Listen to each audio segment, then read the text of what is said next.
I mean, look around the world. Kids in other cultures eat hot food all the time. So it's unusual. So growing up in a Mexican household, I experienced a lot of heat, in a lot of our foods. So whether it was just a regular dish or whether it was candy, they managed to put heat in anything. Yeah. Where did your love for heat develop? Just kind of in line with what we're talking about. I think it's something heat is taught. It's a learned behavior. No, growing up with my dad, who just loved hot food and would dry chili peppers. For me, it's the ag part of it too. It's that part in the field or in the garden. Excuse me.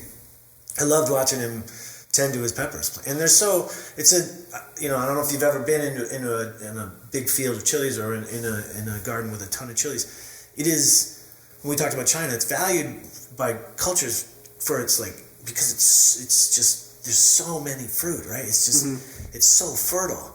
And it's a symbol of fertility, right? Because one single plant, there's just all these flowers. It's wild. So I think that side of it drew me in, watching him in there. And then, I learned to eat hot stuff. And then I think some of that's in your blood too. You either like it or you don't. Yeah. It just makes me so interested to grow. Because growing up, right before I was born, we had a large family farm.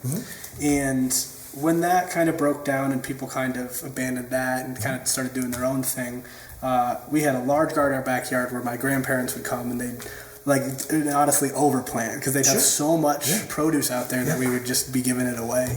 And we grew a lot of things, but we never grew chilies. The most peppers we did were bell peppers. Sure, which is a chili. Yeah, it is. But obviously, not too much spice to that.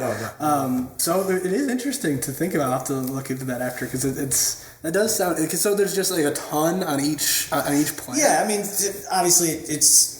The different varieties have different kind of yields. Right. But, for instance, the white habanero it's a bean.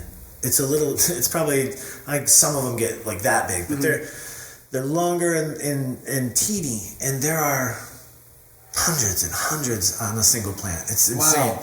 You almost think blueberries, that kind of volume. Really? It's wild. I guess I never would have imagined that for peppers. Yeah, and then they hide too, right? So if you go in and pull the bushes apart, it's just they're just loaded. Yeah, it's like picking strawberries growing up. Exactly. You get to that middle, and that's where the boundary. Exactly.